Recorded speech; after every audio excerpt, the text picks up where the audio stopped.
Hindi lang ito shades, parang armor to ng mata ko araw-araw.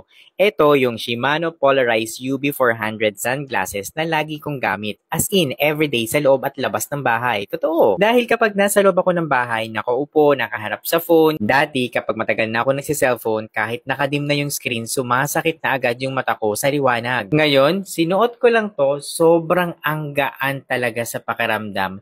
Yung tipong napaka-protektado ka, hindi na ganun ka-harsh yung ilaw sa mata ko. Totoo. Same din ito pag gumagamit naman ako ng laptop, lalo na pag matagal na yung trabaho, kasi yung lens niya, polarized, UV400, anti-reflective pa. Kaya naman nababawasan niya yung glare at stress sa eyes mo. Ang sarap lang talaga sa feeling na protected ka kahit tutok ka sa screen. Ang lens niya, TAC, tapos yung frame, matibay pero magaan. Kaya hindi siya mabigat sa tenga at sa ilong mo kahit buong araw mo siya suot. Totoo.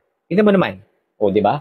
Super ang ganda niya talaga. At ang nakakatuwa dito, pwede siya sa babae at pwede rin siya sa lalaki. Kaya kung kanino mo siya ipapahiram, swak pa rin. At kapag nasa labas ka naman, grabe, ibang level talaga sa pormahan. Alam mo yung chill lakad lang or gala with friends? Totoo. Pag suot ko nga to, ang linaw ng paligid. Tapos lakas niya pa maka-sporty at stylish. Perfect ito sa cycling, fishing, camping, o kahit simpleng road trip lang. Totoo. Sa totoo lang, hindi ko na nga kayang lumabas ng wala to eh. Kasi combo na siya ng protection at astig na look ko. Eh paano ka ba naman makakabili nito? Huwag ka mag-alala dahil nilagay ko to sa aking yellow basket. Basta mag-follow ka muna sa akin. Mag-subscribe ka, mag-comment ka, mag-heart ka. Ilagay mo na rin ako sa iyong favorites at i-share mo na rin. Kaya naman ikaw, saan ka mas madalas sumasakit ang mata? Sa cellphone, sa laptop, or sobrang liwanag sa labas?